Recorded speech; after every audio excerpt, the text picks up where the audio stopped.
Guys, hindi ako talaga masyadong familiar dyan kay Nico David. Although, parang laging binabanatan niya ni Coach Caillou. Hello, Caillou.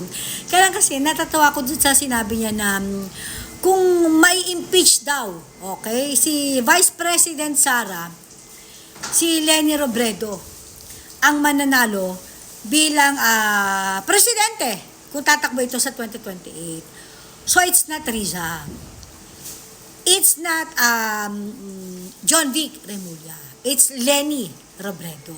But according to Nico David, the political analyst, okay, ng mga Pinklawan, kung sakasakali naman daw na hindi ma-impeach si Sara ngayong 2026 at matutuloy ang pagtakbo niya sa 2028, tangi si Leni Robredo lang daw ang makakatalo sa kanya.